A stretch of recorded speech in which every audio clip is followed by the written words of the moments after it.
तुम लोग को समझा है को अच्छे को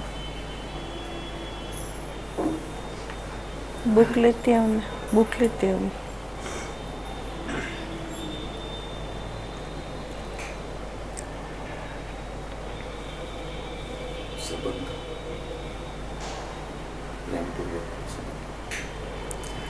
પ્રેમપૂર્વકના સંબંધો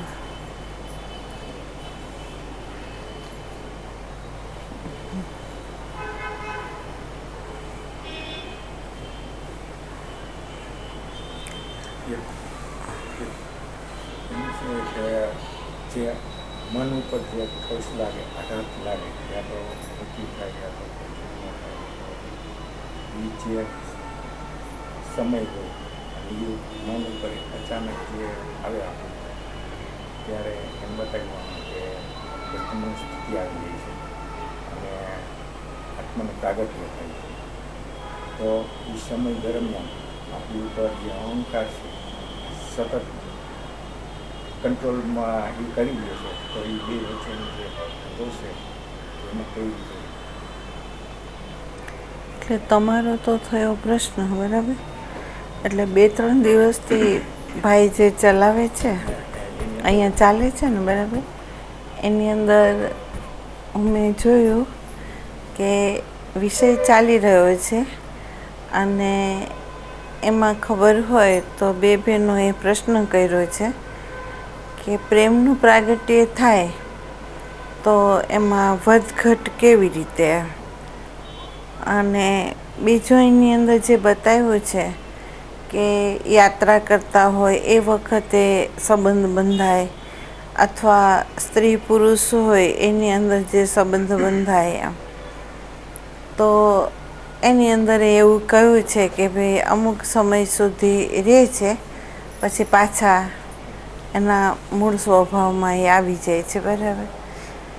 એટલે એની અંદર 2 પાર્ટ છે અને એ પાર્ટ તમે સમજી નથી શક્યા એમ, અને તમને ત્યાં પ્રશ્ન નથી ઉઠ્યો એમ બરાબર. પહેલું જે વાક્ય છે અંદર એમ તમને સમજાવવામાં આવ્યું હતું કે ખરેખર પ્રકૃતિની અંદરની જે વ્યવસ્થા છે એ વ્યવસ્થા એવી રીતે છે કે ધારો કે આપણે એમ કહીએ કે પ્રકૃતિની અંદર રાગ, દ્વેષ, કામ, ક્રોધ, લોભ, મોહ એમાં નથી બરાબર. અને જ્યાં અહંકારનો પ્રવેશ થાય તો એની અંદર સંસ્કાર સ્મૃતિનું તાદાત્મ્યપણું છે અને સ્વરૂપની વિસ્મૃતિ છે. તો ત્યાં સંબંધ એવા હોય કે જે સંબંધની અંદર દૈહિક સંબંધ હોય, સજાતીયતા વિચારવાળો સંબંધો હોય, અનુકૂળ પ્રતિકૂળતાને લીધે સંબંધો હોય, તો એ સંબંધ બંધાય તૂટે, સંબંધ બંધાય તૂટે એવી ઘટનાઓ જે ઘટે છે એ અહંકારનો જ્યાં પ્રવેશ થાય ત્યાં બરાબર. નહીંતર કેવું છે તો કે ચૈતન્યની સત્તાથી પ્રકૃતિની અંદર હર પલ હર ક્ષણ એની અંદર જે બીજ હોય એ બીજ અનુસાર અંકુર ફૂટે, વૃદ્ધિ પામે અને પાછો લય થાય, એ એનો જે ક્રમશ છે એ પ્રકૃતિની અંદર ચૈતન્યની સત્તાથી પરિવર્તનશીલતા આવતી જતી હોય છે અને એની અંદર સર્જન વિસર્જન આપણે જોતા હોઈએ છીએ બરાબર.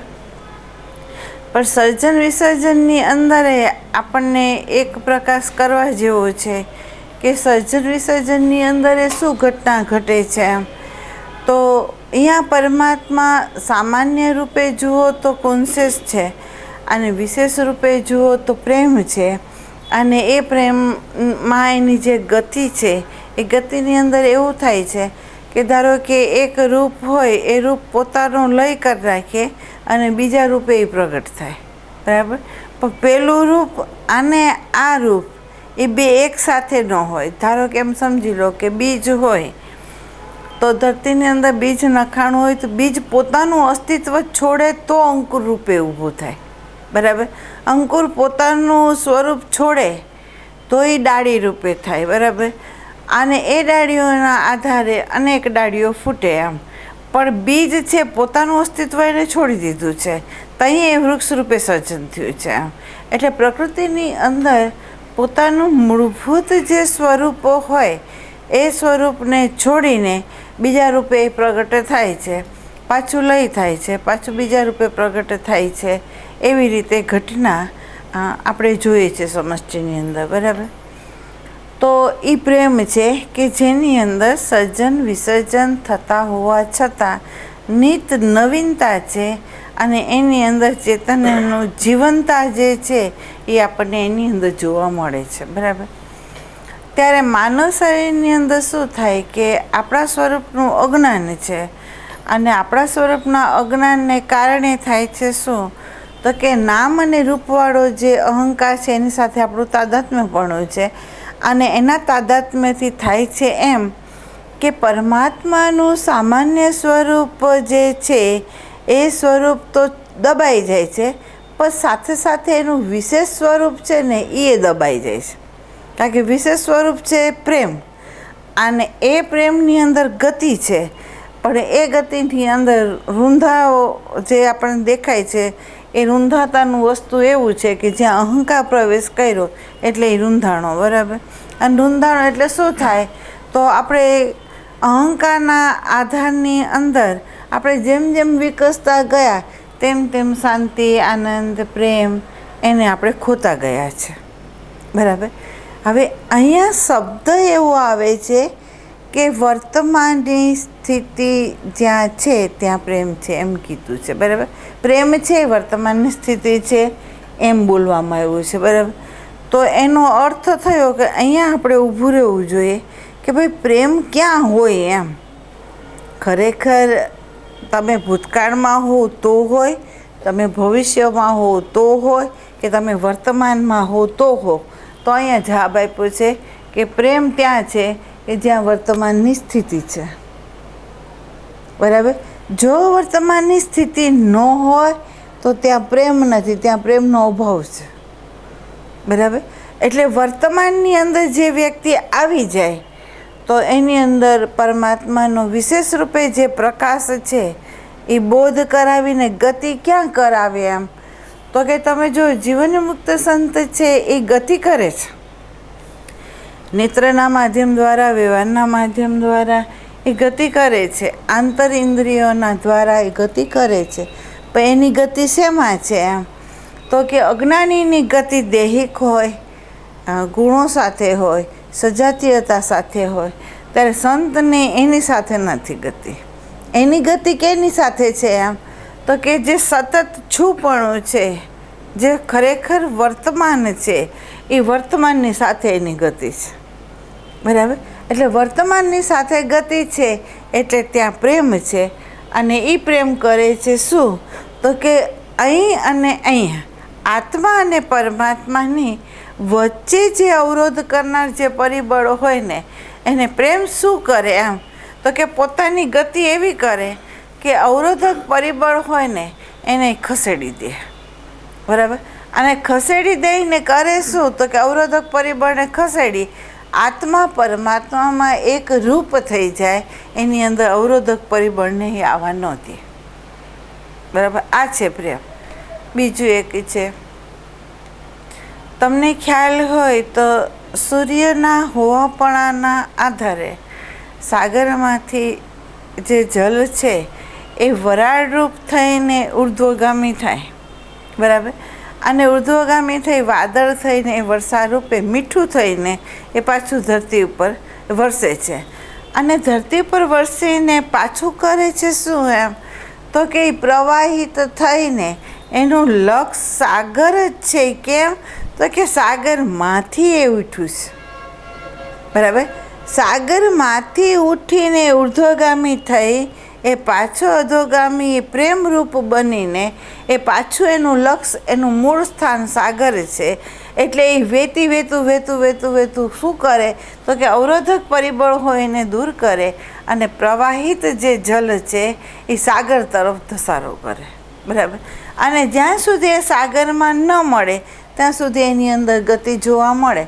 પણ જેવી સાગરમાં મળી ગઈ તો તમે જુઓ તો એ ગંગા નદી હોય તો એ ભલે, નર્મદા હોય તો એ ભલે, સરસ્વતી હોય તો એ ભલે, પણ સાગરની અંદર એક રૂપ થઈ ગયા પછી એકેય નદીને તમે જુદી પાડીને બહાર કાઢી નથી શકતા.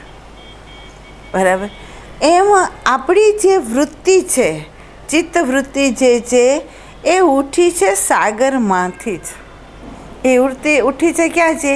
તો અંદર બતાવ્યું કે વર્તમાન સ્થિતિ જ્યાં હોય ત્યાં પ્રેમ સહિતની ચિત્તવૃત્તિ ઉઠે અને એ ઉઠીને ગતિ કરે. ગતિ કરે તો એનું લક્ષ્ય શું હોય? તો એ જ્યાંથી ઉઠી છે ત્યાં જે પાછી સમાવવા માંગે છે. બરાબર. તો એ સમાવવા ત્યાં માંગે છે તો એ કરે છે શું? તો કે બહિરંગ ગતિ કરીને સતની સાથે જ એ જોડાય છે અને સતની સાથે જોડાઈને એની એનર્જી લઈને એ પાછી મૂળભૂત સ્ત્રોતમાં જ એ વહી જાય છે અને એક રસ કરી દે છે, એક રૂપ કરી દે છે. બરાબર. તો એની અંદર વિભાજન નથી રહેતું. જો અંદર અને બહારનો ભેદ નથી રહેતો. અસ્તિત્વમાંથી ઉઠ્યું છે, અસ્તિત્વમાં જ જોડાય છે અને અસ્તિત્વમાં જોડાયા પછી એ સર્જન કરે છે કોનું? તો કે પ્રેમનું સર્જન કરે છે. એ ચિત્તવૃત્તિ બીજા કોઈનું સર્જન એ નથી કરતી. બરાબર. તો ત્યાં પ્રેમ જ છે. અને આ પ્રેમ કેવો છે?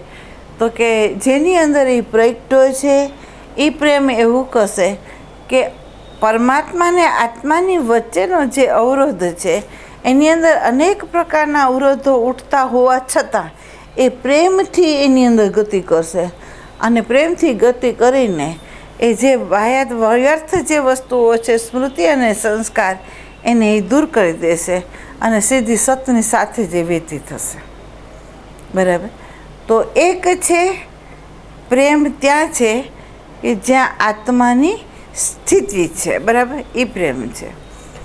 બીજું એક છે કે એની અંદર એક વાક્ય એવું આવ્યું છે કે ધારો કે કોઈ બે વ્યક્તિ હોય અને એ વ્યક્તિની અંદર સામસામે આવ્યા અને જોડાયા. એ પછી ચાહે તો સ્ત્રી હોય કે ચાહે પુરુષ હોય. બરાબર. તો તમને સમજાયું છે કે પતિ પત્નીનો જે સંબંધ છે, જે સંબંધ એવો છે કે સર્જન કરતો, વિશ્વને સર્જન કરતો પરિબળ છે. બરાબર. એમાં મેં તમને સમજાવ્યું હતું કે પતિ પત્નીના સંબંધની અંદર આપણને એ બોધ કરાવે છે કે પુરુષ કેવો છે, પ્રકૃતિ એટલે સ્ત્રી કેવી છે, એનું આપણને ભાન કરાવે છે. બરાબર. બાળકના જન્મ પછી મા બાપની અંદર થતો વેવાનું પ્રેમ સહિત જે વેવાની જે ગતિ છે એ આપણને બાળકના જન્મ પછી મા બાપમાં થાય છે. બરાબર. તો એ સંબંધ જે છે જેની અંદર વિકાસ છે, જેની અંદર લક્ષ સાગર છે અને એ સાગરની સાથે એ જોડાઈ જાય છે. બરાબર. પણ કયા પતિ પત્ની સાગરમાં જોડાય, કયા મા બાપ અને બાળકનો સંબંધ જે છે કે જેની અંદર પ્રેમનું પ્રાગટ્ય થાય, તો એ વિષય ઉપર મેં તમને સમજાવ્યું હતું કે આ રીતે આપણે વ્યવહારમાં જોઈએ તો પ્રેક્ટિકલ અનુભવ આપણને આ થાય છે જે શાસ્ત્ર આપણને સમજાવી રહ્યું છે. બરાબર. તો અહીંયા એમ કહે છે કે કયો સંબંધ એવો છે કે જેની અંદર પ્રેમ નહીં પણ લાગણી છે. પ્રેમ નથી, જોજો, એની અંદર મિલાવટ છે એટલે એની અંદર લાગણી છે. એમ તો એમ કહે છે કે બે વ્યક્તિ જ્યારે સામસામે આવે અને જે જોડાય તો એ જોડાવાની અંદર સજાતીયતા હોય. એટલે ધારો કે બાળક હોય, છોકરો હોય, એની જે વિચારની ધારા હોય, એની અંદર જે વિચારો હોય, ભાવ હોય, એને ગમતી જે વસ્તુઓ હોય, એ જે એને ગમે છે એવું જ જો કન્યાને ગમતું હોય તો એ બંને જોડાઈ જશે. બરાબર. એટલે આપણે જોવામાં આવે છે કે આપણે જેની જોડે બેઠક ઉઠક કરીએ છીએ એ બેઠક ઉઠકની અંદર આપણને નિરીક્ષણ થાય છે કે આપણે કેવાની જોડે જોડાઈએ છીએ. તો આપણા વિચારને જે અનુકૂળ હોય છે ને એની સાથે જોડાય, પણ આપણા વિચારથી જે પ્રતિકૂળ હોય એની સાથે આપણે નથી જોડાતા. બરાબર.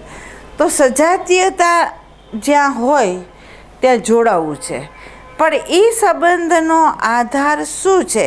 તો કે વર્તમાનની સ્થિતિ નથી. જોજો, ત્યાં વર્તમાનની સ્થિતિ નથી પણ ત્યાં સજાતીયતા છે અને સજાતીયતાની સાથે આપણે જોડાઈએ છીએ અને જોડાઈએ છીએ એમાં અમુક સમય સુધી સજાતીયતા રહે ત્યાં સુધી જોડાયેલા રહે.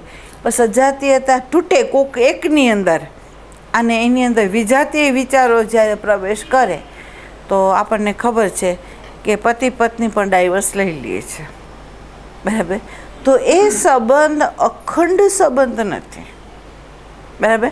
ત્યાં વર્તમાનની સ્થિતિ નથી જેથી આપણે એમ કહીએ કે આ છોકરો અને આ છોકરીની અંદર પ્રેમ પ્રગટ થયો એમ આપણે કહીશું એમ. પણ અહીંયા વર્તમાન સ્થિતિ નથી, અહીંયા સજાતીયતા છે, બરાબર. બીજું છે કે વિજાતીય રૂપ હોય તો એ રૂપની અંદર સ્ત્રી પુરુષનું આકર્ષણ છે, તો ત્યાં વાસનાનું બીજ છે અને એને લીધે જોડાતા સંબંધો હોય. તો એ સંબંધો એ કહેવાય છે. તો જ્યાં સુધી આપણી અંદર વાસના હોય ત્યાં સુધી આપણે જોડાયેલા છે. વાસના આપણી પૂરી થઈ એટલે આપણે છૂટા છીએ, બરાબર. ત્રીજો સંબંધ એણે બતાવ્યો કે કોઈ વ્યક્તિ ટ્રેનમાં જતી હોય, બસમાં હોય, આડોશ પાડોશના સંબંધમાં કોઈ આવ્યું હોય તો એની સાથે આપણે જોડાઈએ છે. પછી જોડાયાની પાછળ એ તમે જોજો કે ટ્રેનની અંદર કે બસની અંદર આપણે જોડાણા હોય તો એ વખતે આપણો ટાઈમ પાસ કરવો છે, બરાબર. એની અંદર ટાઈમ પાસ એટલે સમયને આપણે પૂરો કરવો છે, એ હેતુ છે.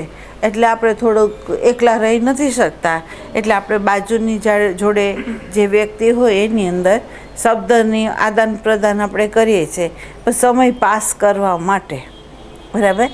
જેવું આપણું સ્ટેશન આવ્યું, આપણે ઉતરી ગયા અને એ ક્યાં ને આપણે ક્યાં આપણને ખબર પડે છે. એક ક્ષણની અંદર આપણે એ સંબંધને તોડી નાખીએ છીએ, બરાબર. તો એ સંબંધ સાચો છે નહીં, બરાબર.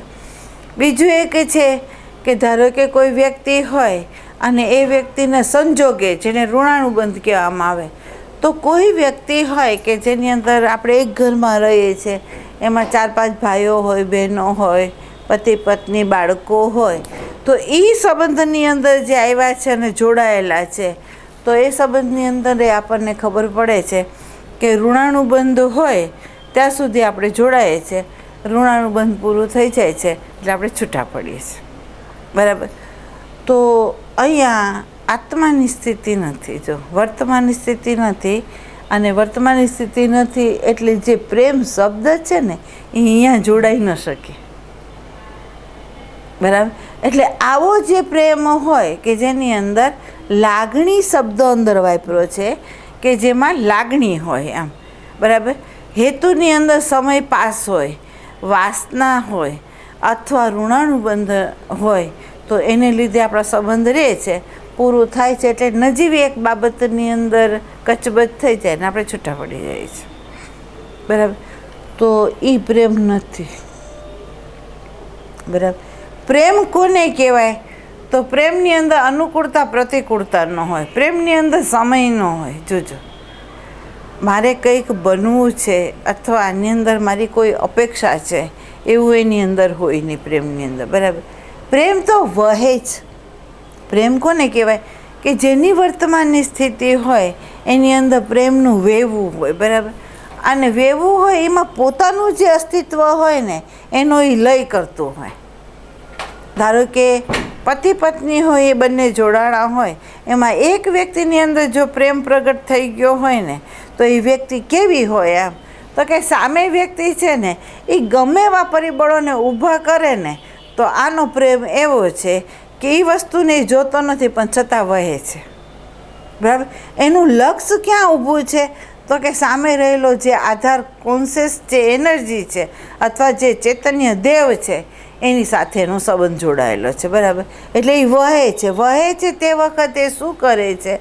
તો કે પોતાની અંદર રહેલી જે અપેક્ષા હોય, પોતાની અંદર રહેલો જે આગ્રહ હોય, પોતાની અંદર રહેલી જે પસંદગી હોય એને એ છોડી દે છે. કેમ? તો એની અંદર પ્રેમ છે, બરાબર. અને પ્રેમ જોતું કંઈ જ નથી. જો તમે સામે આ વ્યક્તિ આવું કરે છે, તેવું કરે છે, એવું પ્રેમ જોતું નથી. પ્રેમની અંદર બસ વહેવાનું જ હોય, પોતાનું અસ્તિત્વ હોય, પોતાની અંદરની માંગ હોય એને એ છોડી દેતું હોય, ત્યાગ કરતું હોય. તો આ છે પ્રેમ, બરાબર. એ વસ્તુની અંદર તમે સમજ્યા નથી. એની અંદર 2 પાર્ટ પડે છે. એક પાર્ટ છે વર્તમાનની સ્થિતિ, અને વર્તમાનની સ્થિતિની અંદર પ્રેમ કેવી રીતે પ્રગટ થાય છે. તો કે એ પ્રેમની અંદર શું છે? તો કે સંવાદિતા છે, શાંતિ છે, આનંદ છે. અને તમે જુઓ ત્યાં વિભાજન કરતું કોઈ પરિબળ નથી, બરાબર. અને જ્યાં વર્તમાનની સ્થિતિ ન હોય તો ત્યાં વિભાજન હોય, અને વિભાજન હોય તો અજ્ઞાનરૂપી અંધકાર હોય, અને એ અંધકારની અંદર સંવાદિતા ન હોય પણ વિસંવાદિતા હોય. બરાબર. તો તમને ખ્યાલ હોય, રામાયણની જે ચોપાઈ બતાવે છે કે હરિવ્યાપક સર્વત્ર સમાના પ્રેમથી પ્રગટ હોય મેં જાના. ખરેખર અહીંયા એમ આપણે એમ કહીએ કે અહંકારનું જ્યાં સુધી અસ્તિત્વ હોય હરિ ન પ્રગટ થાય. પણ એણે શું કીધું? જ્યાં પ્રેમ હોય ને ત્યાં હરિ પ્રગટ થાય. તો પ્રેમ હોય ક્યાં? જો એણે શું કીધું છે? પ્રેમથી પ્રગટ થતો મેં જોયો છે. આમ તુલસીદાસજી કહે છે. આમ તો કે પ્રેમ ક્યાં હોય? તો કે જ્યાં વર્તમાન હોય ને ત્યાં જ હોય. બરાબર. જ્યાં આપણું સાક્ષીત્વ હોય, જ્યાં આપણું દ્રષ્ટાપણું હોય ત્યાં પ્રેમ હોય. જ્યાં દ્રષ્ટાને સાક્ષીપણું ન હોય ત્યાં પ્રેમ સંભવતો નથી. અને જ્યાં આ પ્રેમ નથી ત્યાં આ ગતિ નથી અધ્યાત્મમાં. બરાબર. જોજો, પ્રેમથી પરમાત્મા વિશેષ રૂપે આ પ્રકૃતિની અંદર ઓતપ્રોત થઈને એ સર્જન વિસર્જન કરતો એ બોધ આપી રહ્યો છે પ્રેમનો. બરાબર. શાંતિનો, આનંદનો, અખંડતાનો એ બોધ આપી રહ્યો છે. પોતાની અજોડ શક્તિ છે એનું આપણને ભાન કરાવી રહ્યું છે કે વ્યક્ત રૂપે હું પ્રગટ તો થાઉં છું, પણ અહીંયા વ્યક્ત કરનારું પરિબળ કોઈ નથી, છતાં થાય છે. મારું હોવાપણાની અંદર, પ્રકૃતિની અંદર અનંત રીતે સર્જન વિસર્જન થાય છે. તમે જુઓ, નિત નવીન રૂપે હું પ્રગટ થાઉં છું, અને મારી જે એનર્જી, જે કોન્શિયસ એનર્જી છે એની અંદર કોઈ મિલાવટ નથી, પ્રેમથી જ વહે છે. બરાબર. દરેક જે આકૃતિ છે એ પ્રેમમાં જ વિસર્જન થાય છે, એની અંદર કોઈ વિરોધાભાસ નથી. આ તમને પ્રકૃતિની અંદર જોવા મળે. બરાબર. આપણી અંદર તમે જુઓ, જો આપણને પ્રેમ હોય તો આપણી સામે પ્રસંગ ઘડાતા હોય અથવા આપણી અંદર કોઈ પરિબળ ઉઠતા હોય તો પ્રેમે કરવું શું જોઈએ? તો કે એને સ્વીકારવું જોઈએ. આપણી અંદર કામ ઉઠ્યો, આપણી અંદર ક્રોધ ઉઠ્યો, આપણી અંદર લોભ ઉઠ્યો, આપણી અંદર મોહ ઉઠ્યો, તો સાધના કરનારો સાધક છે અહીંયા વિરોધાભાસ કરે. બરાબર. એની અરુચિ બતાવે અને એમ કે આના કરતાં મૃત્યુ સારું, મારી અંદર આટલું બધું આ છે. બરાબર. તો સંત કહે છે અહીંયા પ્રેમ નથી. પ્રેમ છે તો એ બધા પરિબળોને સ્વીકારે છે, અને સ્વીકારીને કરે છે શું? એમ તો કે પોતાનો પ્રેમ જ એવો છે કે એની સાથે તાદાત્મ્ય નથી થતો, કારણ કે એનું લક્ષ્ય આત્મા છે. એટલે આત્મા સાથે તાદાત્મ્ય થાય છે, અને જેવો આત્મા સાથે તાદાત્મ્ય થાય છે તો આ પ્રેમની જ એવી શક્તિ છે કે એ અવરોધને દૂર કરી દે છે, ને તો બીજું નહીં. બરાબર. તો રામાયણનો એક દાખલો એવો છે કે જેની અંદર બતાવવામાં આવ્યું છે કે ભરત રામને મળવા વનમાં જાય છે ત્યારે એની અંદર પ્રેમ છે. જોજો, આ જે છે દ્રષ્ટાંત અંદર જે આપ્યું છે તુલસીદાસજીએ કે પ્રેમ શું કરે એમ, તો કે એની અંદર એક જ વસ્તુ છે કે રામને હું પ્રેમ કરું છું, રામને હું પાછો લઈ આવીશ, અને એના બદલામાં એનું જે પરિબળ છે, એનું જે કર્તવ્ય છે એ હું બજાવીશ.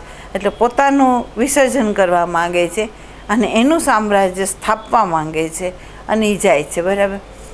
જાય છે. સૂક્ષ્મ વસ્તુ જે અંદર પડી છે એ ભરતને નથી ખબર, પણ છતાં એ હેતુ હોવા છતાં એની અંદર એટલી તાકાત આવે છે કે જ્યારે એ રામમય થઈને જ્યારે એ જાય છે તે વખતે એમ કહેવામાં આવે છે કે જડ હોય ચેતન થઈ જાય છે. જડ છે એ ચેતન થઈ જાય છે, અને જે ચેતનવંતા ભરત હતા એ જડવત થઈ ગયા. આ અંદર એનું આખું વિશ્લેષણ જે કર્યું છે એમાં એમ બતાવ્યું. તો એનો અર્થ એમ થયો કે જે ચૈતન્યનો જે સ્વભાવ હતો એ આ શરીરની અંદર પ્રગટ થઈ ગયો. બરાબર. અને શરીરનો જે સ્વભાવ હતો એ ચેતનમાં રૂપાંતરણ થઈ ગયું. કેમ? તો એની અંદર કહે છે કે ચેતન છે એ અસંગ છે, ચેતન છે એ સક્રિય ન હોય, સ્થિર હોય. બરાબર. અને જળ તત્વ હોય સ્થિર હોય, એ સક્રિય ન હોય, નિષ્ક્રિય હોય, એ જ્યાં હોય ત્યાં જ હોય, એની અંદર ડગવાપણું ન હોય. આમ તો અરસ પરસ જે વસ્તુ હોય એ ઓતપ્રોતની અંદર કેવી રીતે પ્રગટ થઈ ગઈ?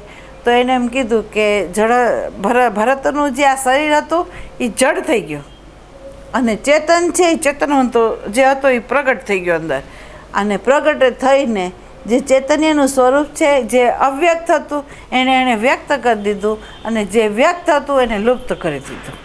બરાબર. આ અરસ પરસ એણે પોતાની અંદર જે ઘટના ઘટી એ સમષ્ટિની અંદર એણે ઘટાવી દીધી, અને એને ભાન ન રહ્યું કે પોતે ક્યાં છે. બરાબર. એટલે બીજા એના સારથી છે એ રામ આગળ એને લઈ ગયા. તો એક ક્ષણ બે ક્ષણ એવી હતી કે જેની અંદર પ્રેમ રૂપ એક વાતાવરણ થઈ ગયું. બરાબર. એની અંદર કોઈ વિભાજન ન રહ્યું. પણ જેવા રામની સન્મુખે એ આવ્યા ત્યારે એની વૃત્તિ ઉઠી, અને એને પોતે દંડવત પ્રણામ કર્યા. એ વખતે એનો જે સૂક્ષ્મ હેતુ હતો એ બહાર આવ્યો, અને એણે એવું કહ્યું કે આપ રાજ્યમાં પધારો અને વનમાં હું 14 વર્ષ રહીશ. બરાબર. હવે એની પાછળનો સૂક્ષ્મ જે હેતુ હતો એ ભરતને નથી ખબર. અને એ જોઈ કોણે? એમ તો કે જનક રાજા જ્ઞાની જ્યાં બેઠા હોય એની નજરમાં આ વસ્તુ આવી ગઈ કે એક બાજુ રામ છે જે જ્ઞાન સ્વરૂપ છે, અને એક બાજુ ભરત છે જે પ્રેમ સ્વરૂપ છે. જો જ્ઞાન અને પ્રેમ, વિશેષ રૂપે પ્રેમ ભરતમાં છે, સામાન્ય રૂપે જ્ઞાન લઈને બેઠા છે રામ છે. એમ તો આ બેના સંયોગની અંદર એવું થયું કે આમાં પલ્લું કઈ બાજુ નમાવું? એમ જ્ઞાન બાજુ નમાવું કે પ્રેમ બાજુ નમાવું? એમ તો જનક રાજાને થયું કે પલ્લું નમે પ્રેમ બાજુ. બરાબર. કારણ કે ચૈતન્ય વિશેષ રૂપે જ્યારે પ્રગટ થાય ત્યારે જ ચૈતન્યની શક્તિનું આપણને જ્ઞાન થાય, ત્યારે જ પ્રકૃતિની અંદર રહેલા કયા કયા બીજો છે એનું આપણને ભાન થાય. પણ જો એ ચૈતન્ય વિશેષ રૂપે પ્રગટ ન થાય ત્યાં સુધી આપણને ખબર ન પડે કે ચૈતન્યની શક્તિ કેટલી છે. બરાબર. પલ્લું નમે પ્રેમ તરફ. એમ પણ અહીંયા જનક રાજાએ જોયું કે આ જે પ્રેમ છે એની અંદર સૂક્ષ્મ હેતુ છે. બરાબર. અને પ્રેમ એવો છે કે જે હેતુ છે ને એને એ સ્વીકારે નહીં, એ પ્રેમ છે. ભરતનો પ્યોર પ્રેમ કોને કરી શકાય એમ એ એને ખબર નથી, પણ જનક રાજાએ એને ભાન કરાવ્યું કે હે ભરત, તારું પલ્લું નમે જ છે, રામની આગળ તું નમી જાય છે. એમ તારો પ્રેમ ઊંચા શિખરે ઊભો છે. એમ પણ તારા પ્રેમમાં એક ખામી છે. તો કે શું?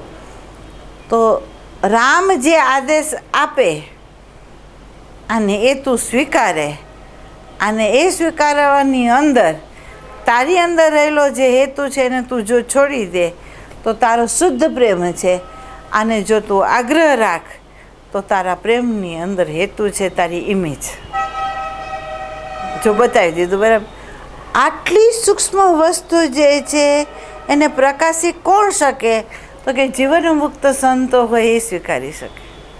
એની અંદર, એની નજરની અંદર આવી જાય કે આ હેતુ છે, અને આ હેતુ જો એ રાખીને હાલે તો ભરતના પ્રેમની અંદર ડાઘ છે. બરાબર. અને જો આ હેતુ એ છોડી દે તો એની અંદર શુદ્ધ પ્રેમ છે.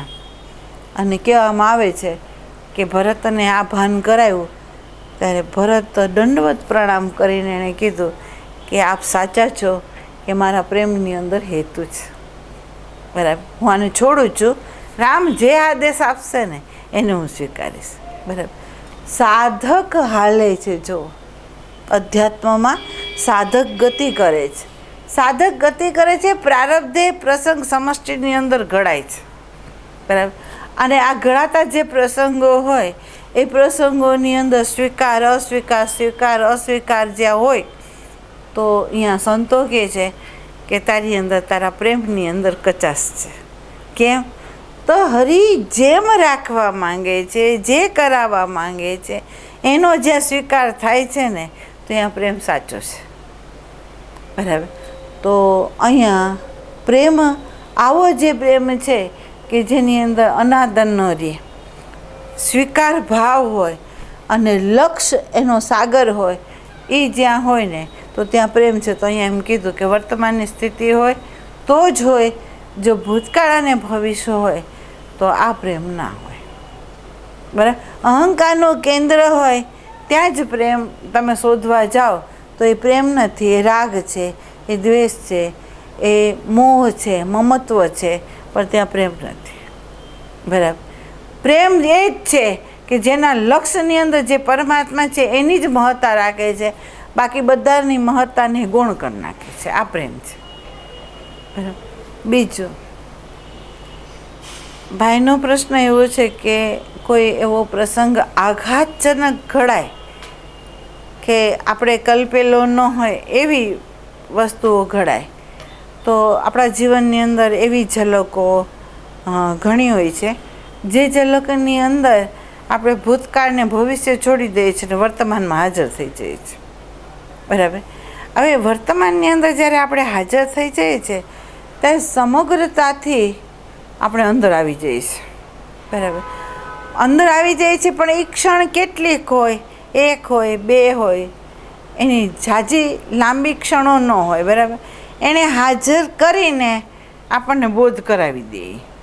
બરાબર. હવે એવી વખતે આપણને જો દ્રષ્ટિ ન હોય તો આપણે પાછા સૂઈ જઈએ છીએ. બરાબર. પણ જો દ્રષ્ટિ હોય તો આપણને એમ થાય કે સમષ્ટિ આપણને સમગ્રતાથી આપણને વર્તમાનમાં લઈ આવી, હવે આમાં ટકવું જોઈએ થોડી વાર. તો આપણો પુરુષાર્થ છે ને, એણે આપણને જે ધક્કો મારીને આપણને વર્તમાનમાં લઈ આવ્યા, તો આપણે ત્યાં થોડી વાર વધારે ઊભા રહેશું. બરાબર. અને નિરીક્ષણ દ્રષ્ટિ ક્યાં કરશો? તો જે વર્તમાનમાં આપણે આવ્યા એની સાથે આપણી ચિત્તવૃત્તિને જોડશું, પણ જે પ્રસંગ છે ને એને અભિપ્રાય આપવા માટે આપણે તૈયાર નહીં થાય. બરાબર. જો અભિપ્રાય અપાઈ જાય તો આપણે પાછા બેહોશ થઈ ગયા, અને જો અભિપ્રાય ન અપાય અને એણે આપણને વર્તમાનમાં હાજર કર્યા છે, તો હવે ત્યાં રહીને એને જોશું. બરાબર. તો એવા આ પ્રસંગો પરમાત્મા કેટલી વાર આપણને ઘડે છે. રસ્તામાં જતાં ઘડે છે, કોઈની જોડે આવતા અચાનક વિરોધી કોઈ વ્યક્તિ આપણી સામે આવી જાય અને આપણે હાજર થઈ જઈએ અંદર કે ભાઈ આનાથી એલર્ટ રહો, કારણ કે આ વ્યક્તિ એવી છે કે ક્યાંક આપણને લૂંટીને વહી જશે, તો ત્યાં આપણે એલર્ટ રહીએ છીએ. એવી કેટલી ક્ષણો છે કે જે આપણા જીવન યાત્રાની અંદર સ્વયં આપણે આપણા સ્થાન ઉપર આવી જઈએ છીએ. બરાબર. એક મૃત્યુ એવું છે કે જે મૃત્યુ વખતે આપણી બોડીની અંદર પૂરેપૂરા આપણે હાજર છીએ. જો એ હાજરી પૂરેપૂરી છે એટલે અંદર ચાલતા જે ઘમસાણો છે, એક બાજુ બોડીની અંદર નાડીઓ તૂટતી હોય એ આપણને અનુભવમાં આવે છે, બીજી અંદર રહેલી જે વાસનાઓ છે એ વાસનાઓ એકી સાથે બહાર પ્રગટ થાય છે. કેમ? આપણે પૂરેપૂરા બોડીમાં છે એટલે ચૈતન્યનો પ્રકાશ પૂરેપૂરો એની ઉપર પડે છે. બરાબર. અત્યારે આપણી પાસે એવો સમય નથી કે આપણે બહાર ક્યાંક જોઈ શકીએ. અત્યારે આપણી પાસે એવો સમય નથી કે આપણે બીજું કંઈક વિચારી શકીએ. બરાબર. અત્યારે આપણે બધી રીતે બહિરંગથી લાચાર છે, દેહથી લાચાર છે, ઇન્દ્રિયોથી લાચાર છે, અને છતાં અંદર જે ઘમસાણ હાલે છે એને આપણે જોઈ રહ્યા છે. આપણા હાથમાં કંઈ નથી રહેતું, એનું ભાન મૃત્યુ વખતે થાય છે. બરાબર. પણ એ વખતે પૂરેપૂરા વર્તમાનમાં સમગ્રતાથી આપણે આવી ગયા, બહારનું બધું છૂટી ગયું, બોડીની અંદર હાજર થઈ ગયા, અને હાજર થયા પછી આપણી સૂક્ષ્મ બોડીમાંય આપણે હાજર છીએ કે જેની અંદર અનેક પ્રકારની જે વિચારોની વાસનાઓના જે પરિબળો હોય એ આપણને જોવા મળે છે. બરાબર. તો એ વખતે પણ જો આપણો અભ્યાસ ન હોય, વર્તમાનમાં રહેવાનો જો અભ્યાસ ન હોય, અને આપણને દૃષ્ટિ ન મળી હોય કે સાચું શું ને ખોટું શું, અથવા આપણું સ્વરૂપ શું છે, અને આ જે ઘમસાણો ઉઠે છે શેમાં ઉઠે છે એનું જો આપણને ભાન ન હોય, તો આપણે કયા વમોળોમાં વાયા જાય? તો કે અંદર જે સાયકોલોજીકલ જે ઘમસાણો ઉઠે છે ને એની અંદર આપણે જોડાઈ જઈએ. બરાબર. અને એ અનેક પ્રકારની જે વાસનાના જે વિચારોના પરિબળો છે એમાં કઈ વાસના આપણને પકડી લે છે ને એ ખબર નથી રહેતી. બરાબર. અને જીવની ગતિ છે ને એ જે વાસના એ પકડા છે ને એ પ્રમાણે જ થશે એમ. એટલે આપણે કહે છે ને જૈસી મતિ વૈસી ગતિ. બરાબર. પણ જો આત્માની સ્થિતિ હોય અને પ્રેમ જેની અંદર પ્રગટ થયો હોય તો એને ખબર છે કે આ દેહ મારું સાધન છે, સૂક્ષ્મ દેહ મારો આધાર હતો ભોગવવા માટેનો, અને ખરેખર મારું સ્વરૂપ આ છે. તો એ ઊભો ક્યાં રહેશે? તો કે આ ઉઠતા વમળો છે અહીંયા નહીં ઊભો રહે, પણ પોતે જે પ્રકાશે છે ને ત્યાં સ્થિર રહેશે કે આ બધા છે મારામાં નથી, આ છે એને પ્રકાશી રહ્યું છે સ્વરૂપ, બરાબર. તો એનો જે પ્રેમ છે ને એ આત્માને ચૂનશે, આ અંદર ઉડતા જે પરિબળો હોય ને એને એ નહીં ચૂને, બરાબર. તો દરેક પ્રસંગો વખતે આપણે હાજર તો થઈ જઈએ છીએ, પણ આપણે ત્યાં ભાનમાં અહીંયા રહેવાનું છે કે લક્ષ્ય આપણું શું છે, અને લક્ષ્યમાં સ્થિર રહો, બાકી બધું ગુણ કરો. એ શું કરવા ઉઠે છે, કેમ ઉઠે છે એ વિચારો પણ નહીં, ખાલી એટલું ભાન રાખો કે આ સૂક્ષ્મ બોડીની અંદર ઉઠી રહ્યું છે અને હું સૂક્ષ્મ બોડી છું નહીં, બરાબર. તો છે સમગ્રતા, છે વર્તમાન, પણ વર્તમાનની અંદર દ્રષ્ટિ અને સમજની આવશ્યકતા જોઈએ છે, બરાબર. એટલે આપણી જે સાધના અત્યારે જે થઈ રહી છે, આપણે જે સત્સંગ કરી રહ્યા છે એ શેના માટે કરી રહ્યા છે, તો કે અત્યારે આપણે જીવી રહ્યા છીએ. આપણે શું બોલીએ છીએ કે અમે જીવી રહ્યા છીએ, અને જ્યાં વર્તમાનની સ્થિતિ ન હોય ને ત્યાં જીવનતા ન હોય, આપણે મરી રહ્યા છીએ. કેવી રીતે? તો હું તમને કહું, કાં કામ મારે છે, કાં લોભ મારે છે, કાં મોહ મારે છે. હર પલ હર ક્ષણ કોઈ વિષયોની અંદર આસક્ત થઈને આપણે મરી રહ્યા છીએ, કોઈ સંબંધોના ઘમસાણોમાં આપણે મરી રહ્યા છીએ. આપણને એમ લાગે છે કે હું જીવી રહ્યો છે, હકીકતમાં જીવી નથી રહ્યો, મરી રહ્યો છે, બરાબર. અને ઓલો જો પ્રેમ હોય તો હર પલ હર ક્ષણ આપણે શું કરી રહ્યા છે, તો કે ધારો કે વિષયોના સંબંધમાં આવીએ તો પણ ભલે, વ્યક્તિના સંબંધમાં આવીએ તો પણ ભલે, આપણી અંદર મનના સંબંધમાં આવીએ તો પણ ભલે, પણ આપણે જીવશું કેમ, તો કે પ્રેમ છે એ સ્મૃતિ સંસ્કારને બાદ કરી નાખે છે અને જે સત છે એને જ પકડી લે છે, બરાબર. ઓને એ છોડી દે છે, આને જ સ્વીકારે છે, તો એ આપણને જીવનતા બક્ષી દે છે. અને જો તમને ખબર હોય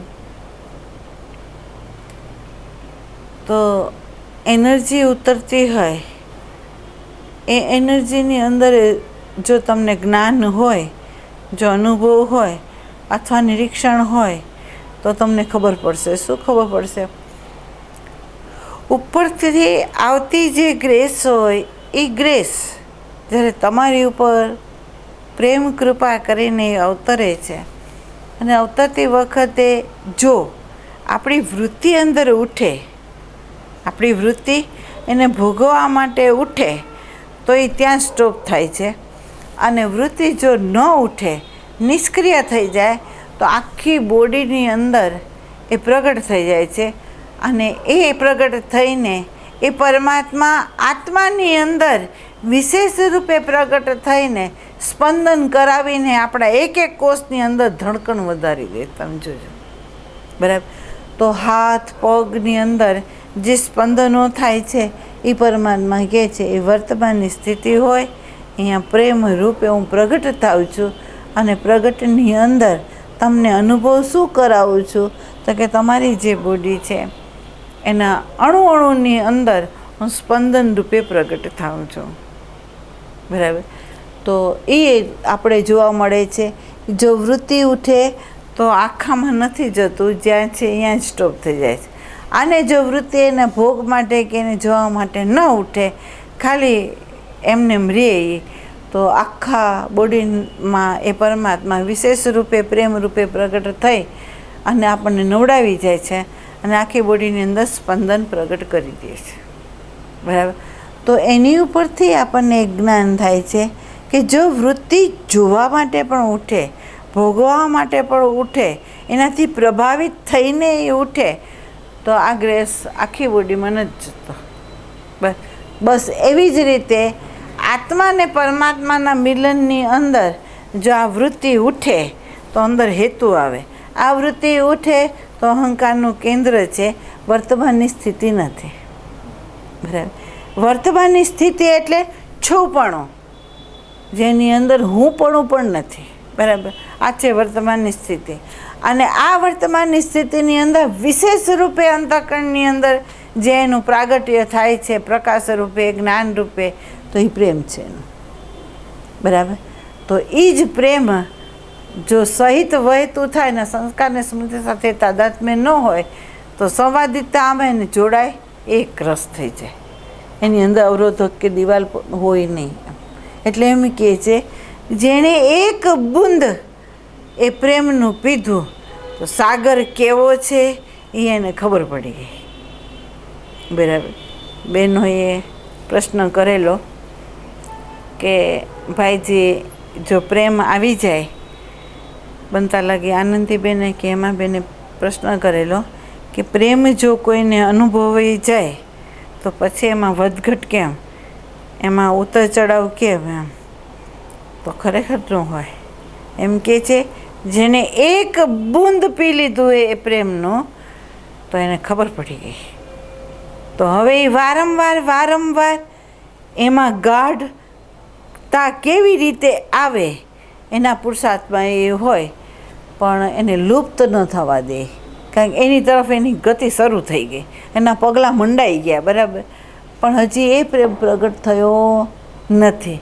અને જ્યાં એ પ્રગટ નથી થયો અહીંયા બતાવ્યું છે કે પ્રેમ ક્યાં નથી પ્રગટ થયો, તો કે અહંકારનું જ્યાં કેન્દ્ર છે ત્યાં પ્રેમ પ્રગટ નથી થયો, પણ ત્યાં લાગણી છે.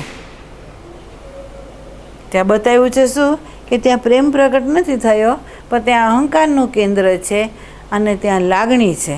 અને લાગણીની અંદર શુદ્ધ પ્રેમ ન હોય, સંબંધ હોય, પણ એ સંબંધ શેના હોય તો કે વાસનાના સંબંધ હોય, સજાતીયતાના હોય, સમય પાસ કરવાના સંબંધ હોય, ઋણાનુબંધના સંબંધ હોય, આત્માના નહીં. ત્યાં આત્માનો પ્રેમ નથી. એટલે એક શબ્દ ઉપર એણે ભાર મૂક્યો હતો કે પ્રેમ ક્યાં છે, તો કે આત્માની સ્થિતિ છે ત્યાં જ છે પ્રેમ. બરાબર. અને પ્રેમ ક્યાં નથી, તો કે જ્યાં અહંકાર છે ત્યાં પ્રેમ નથી. આ શબ્દ એણે વાક્યમાં આપ્યો હતો, પણ આપણે એને છૂટું પાડી નથી શીખ્યા. આપણે પહેલી વાતને આમાં લઈ આવીને હાયલા છીએ અને આપણને પ્રશ્ન નથી ઉઠ્યા. તો પ્રશ્ન ઉઠવો જોઈએ કે આમ કેવી રીતે બને.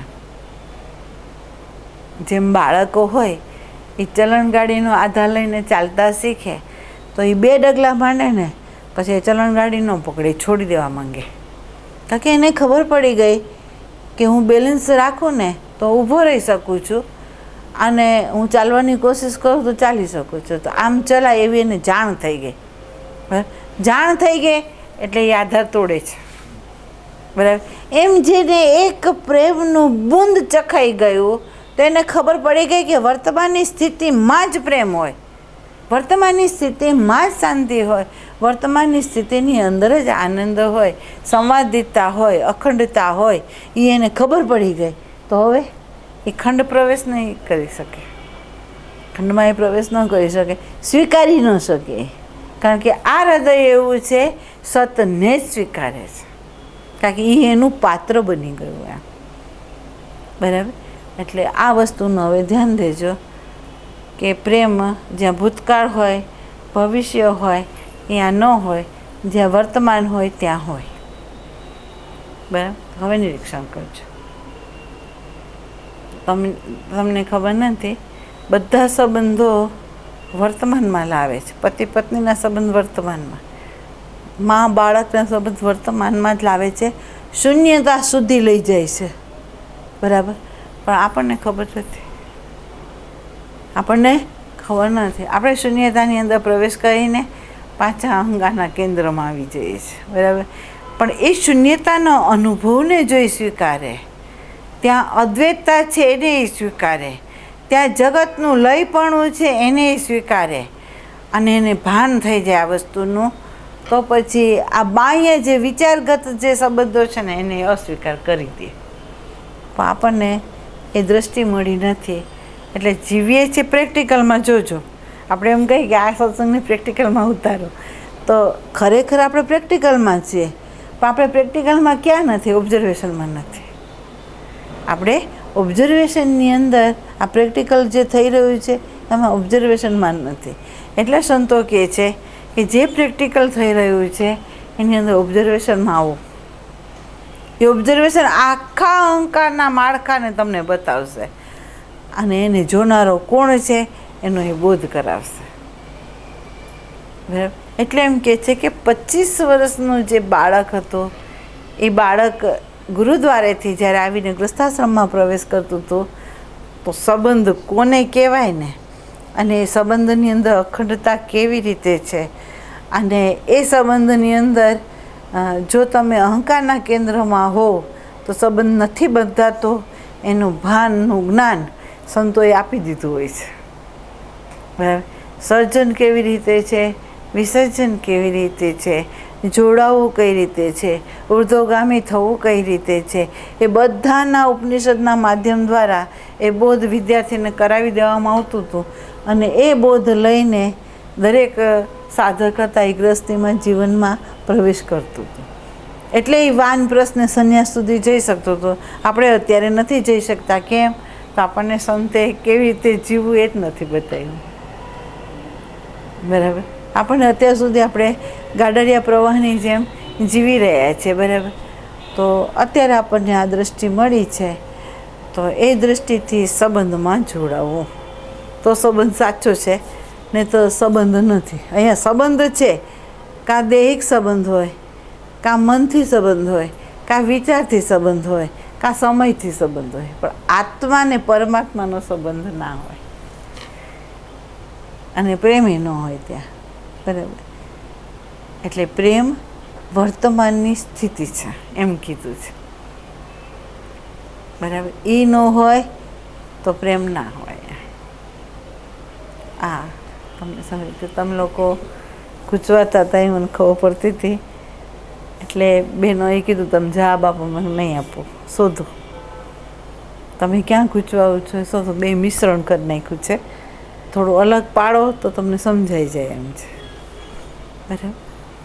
એટલે આપણે અત્યાર સુધીની જે સાધના કરીએ છીએ એ શેના માટે ખબર? આપણા સૂક્ષ્મ દેહને કોરી કરવા માટે, અને સાથે સાથે જ્યારે આને છોડવાના હોય ત્યારે એકેય વિષય આપણી સન્મુખ ના આવે, અને આત્મા જ રહે એના અભ્યાસ સાથે આપણે જોવું છે કે એ વખતે આપણે ચૂકી નહીં જવું જોઈએ. એમ કહે છે કે જે દિવસે ઘોડાને રેસમાં ઉતારવો હોય તો એને પહેલેથી અભ્યાસ કરવો પડે. ક્રિકેટના મેદાનમાં જવું હોય પહેલેથી અભ્યાસ કરવો જોઈએ. એક્ઝામમાં જવું હોય તો પહેલેથી અભ્યાસ કરવો જોઈએ. એમ મૃત્યુને પાર કરવાનું છે અને કેસેટને કોરી કરવાની છે, તો આપણા જે શ્વાસા છે એમાં અભ્યાસ જોઈએ. અને એ અભ્યાસ હોય તો જ આપણે એ ક્ષણે આપણે જાગૃત રહી શકશો, નહીં તો નહીં. બરાબર. અચાનક તમે એમ કહો કે અચાનક ઘોડાને રેસમાં લઈ જાઓ તો એ હારે ને હારે. ક્રિકેટ ખેલનારો હોય એ અમુક સુધી પ્રેક્ટિસ ન કરી હોય તો ત્યાં સારી રીતે ન રમી શકે. વાંચું હોય તો વિદ્યાર્થી પરીક્ષા ન આપી શકે. એમ આપણે જો વર્તમાનમાં રહીને ઓબ્ઝર્વેશન ન કર્યું હોય તો મૃત્યુ વખતે આપણે અસંગ ન રહી શકીએ. તો અહીંયા આત્માની સ્થિતિમાં પ્રગટ થતો પ્રેમ અને અહંકારની સ્થિતિની અંદર પ્રગટ થતી લાગણીઓ, એના સંબંધ કેવા હોય, આના સંબંધ કેવા હોય, એ આપણને આ સંતે આપણને બતાવ્યું. બરાબર. હવે આમાં પ્રશ્ન હોય તો કહો.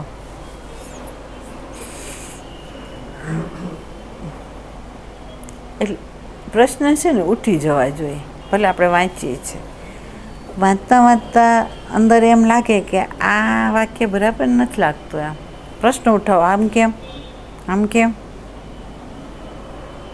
આ શું કહેવા માંગે છે ખરેખર, એમ પ્રશ્ન ઉઠવો જોઈએ. પ્રશ્ન નથી ઉઠતો, આપણે સ્વીકારીએ છીએ. પણ જે વ્યક્તિ પોતાના સ્વમાં હોય ને તો એને ખબર પડે છે કે સ્વમાં આ જ હોય, સ્વમાં આ હોય જ નહીં. જેમ એમ કહેવામાં આવે છે કે સૂર્યનો પ્રકાશ છે એક સરખો હોય છે બધા ઉપર. બરાબર. સૂર્યને કોઈની સાથે સંબંધ નથી. જો સૂર્યના પ્રકાશને કોઈની સાથે સંબંધ જ નથી. સૂર્યના પ્રકાશવા માટેનો કોઈ હેતુ નથી. બરાબર. આને બધાની ઉપર એક સરખો એ પ્રકાશી રહ્યો છે. બરાબર. પણ એના પ્રકાશની આધારે જે પાત્ર છે એની અંદર વધઘટ છે એ પાત્રમાં છે, સૂર્યમાં નથી. બરાબર. જે પાત્ર ઓપન હોય એની તરફ હોય તો એને પૂરો પ્રકાશ મળે છે, અને જે પાત્ર બંધ હોય તો એને પ્રકાશનો અનુભવ નથી થતો એમ, બરાબર. એમાં સૂર્યનો કોઈ દોષ નથી, દોષ છે એ પાત્રનો, બરાબર. તો પ્રેમનું પૂરેપૂરું પ્રાગટ્યપણું છે, બરાબર. અને સંતના પ્રેમને તમે નિરખો તો તમને ખબર પડે કે બધાની સાથે એક સરખો એ વહી રહ્યો છે, બરાબર. એની અંદર ઊંચ નીચ નથી, પણ તમારું પાત્ર એવું છે કે એ સંતના પ્રેમને સમજી નથી શકતું. જો ધારો કે આપણે એમ કહીએ કે નારદે કંસને એમ કીધું કે પેલી પાખડી કઈ બાજુ એ ખબર નથી, પેલું બાળક એ 8મું થઈ જાય, બીજું એ 8મું થઈ જાય, ત્રીજું એ 8મું થઈ જાય. એમ નહીં માનતો કે પહેલેથી છેલ્લું જે આવે એ 8મું. તારો કાર્ડ આમાંથી કયો હશે, આમથી લેશે તો આ 8મું થશે, આમથી લેશે તો આ 8મું થશે, એમાં 8મું કયું એમ તને કોઈ કીધું નથી, બરાબર. દરેક 8માં છે એમ તારે સમજવા પડે એમ, બરાબર. તો એણે બધાને માર્યા, બરાબર.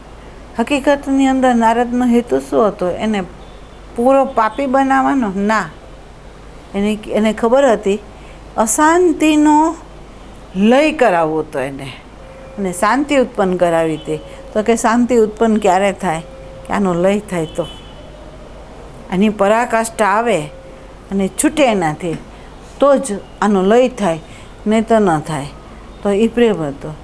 કોઈ મા એના બાળકને મારે છે, કટુ વચન કહે છે, તો એ માનો પ્રેમ છે એની પ્રત્યે કે આ બાળકની અંદર કોઈ કચાશ ન રહી જાય, એટલે એને મારે છે. એમ સમષ્ટિની અંદર જે ઉથલ પાથલો થાય છે, આપણે એને કોપ કહીએ છીએ, સંતો એને પ્રેમ કહે છે કે આ પરમાત્માનો અસીમ પ્રેમ પ્રગટ થયો છે આપણી ઉપર, કે જે અરાજકતા હતી એને સંવાદિતામાં એ લાવી રહ્યો છે અને નવું સર્જન કરવા માંગે છે, શુદ્ધ સર્જન કરવા માંગે છે, આપણી અંદર ભાવનો વિકાસ કરવા એ માંગે છે. એટલે એણે આ સમષ્ટિની અંદર ડામાડોળ ઉત્પન્ન કર્યું છે, બરાબર. લાગે છે કોપ, હકીકતમાં છે પ્રેમ, બરાબર. આ પ્રેમની ઓળખ કોને થાય? તો કે જેની અંદર વર્તમાનની સ્થિતિ હોય ને એને થાય. જ્યાં સમગ્રતાથી હાજર થઈએ, અંદરની અરાજકતા કેટલી છે એનું ભાન થાય. સમગ્રતાથી આપણે આવ્યા હોય તો થાય, નહીં તો ન થાય. તો ભાન કરાવવા માટે અમુક ઘટનાઓ ઘટાડવી પડે, અને એ ઘટનાની અંદર આપણી અંદર રહેલું જે પરિબળ છે એને પ્રગટ કરીને પરમાત્મા બતાવે છે, અને એ જ બતાવે છે. તે વખતે આપણે એનો અનાદર કરીએ છીએ. અને અહીંયા સંતો કહે છે અસીમ પ્રેમ આપણી ઉપર છે પરમાત્માનો, કે જેથી આપણને જે વિચાર સાથેના સંબંધો છે, વાસના સાથેના સંબંધો છે, રૂપ સાથે સજાતીયતાનો સંબંધ જે છે એને કપાવે છે, અને શુદ્ધ પ્રેમ સાથે આપણને એ જોડાવી રહ્યો છે. આ સમજ ભક્તમાં છે, આ સમજ સંતમાં છે. પણ જેની અંદર અજ્ઞાનતાનો અંધકાર હોય એને આ સમજ નથી મળતી. અહીંયા અભાવ છે, બરાબર. એટલે કે વર્તમાનની સ્થિતિ છે ત્યાં પ્રેમ છે, અહંકારનું કેન્દ્ર છે, અહીંયા લાગણી છે.